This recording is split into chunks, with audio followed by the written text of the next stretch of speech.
Hello, Sir Ted. Hello. Opo, ayan. Sige po. You were saying po na matapos nga po makarating sa inyo ang pangyayaring ito, agad kayong napadala ng mga investigador. Go ahead, sir.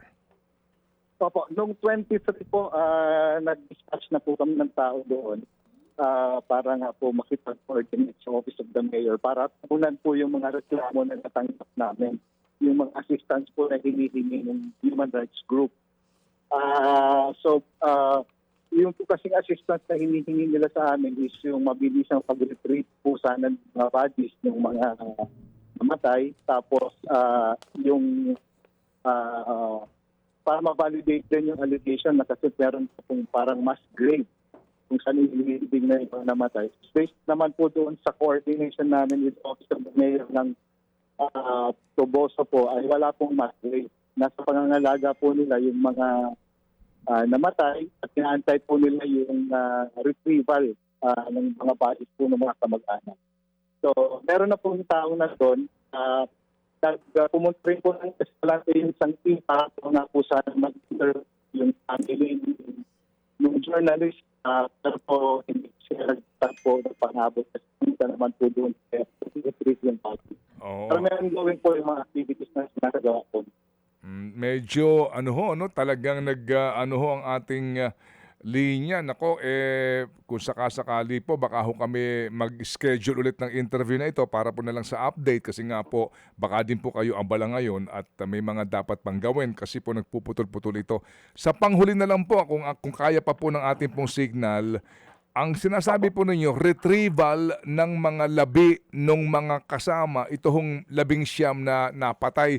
So, yung po bang mga labi nito pong si Maureen Kale Santuyo, si Eliza Alano at si RJ Ledesma, hindi pa po na-retrieve ng kanyang mga kaanak? Ang latest update po sa amin noong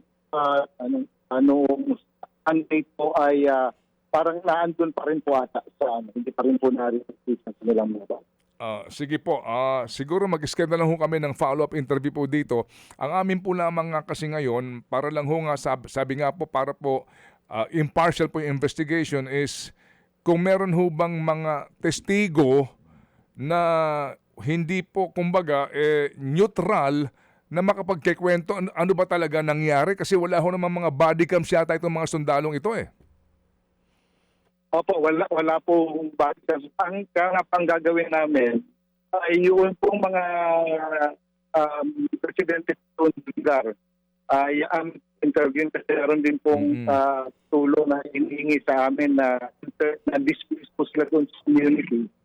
So yung interview po sa kanila ay sa doon sa mga itatanong namin ay kung ito po bang mga sinasabing alleged civilians mga namatay doon ay nakikita na ba nila sa area? First time ba nila nakikita roon? Or talaga bang ito ay hindi naman mga combatants kung sila na sa area na nagkakansala mo ng community? Hindi po yung gusto namin makita. Sige po, sige.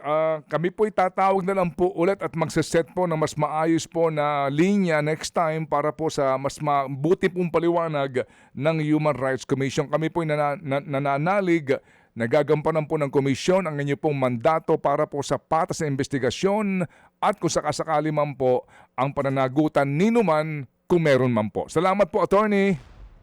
Opo, baka po kayo magiging patas po yung ating investigation. Opo, salamat po na marami. Thank you. Mga kapatid, para sa iba pang mga balita at impormasyon, sundan niyo po kami sa X, Instagram, Facebook at syempre sa TikTok, True Network PH. Mag-subscribe din po kayo sa aming YouTube channel, True Network. May website din po tayo, truenetwork.ph at pwede nyo rin po kaming mapanood sa Channel 19 ng aming True FM TV. Lagi pa rin makinig sa radyo dito po sa 105.9 True FM dahil dito, laging true sa'yo, kapatid. Ito tayo sa totoo, tunay at tapat.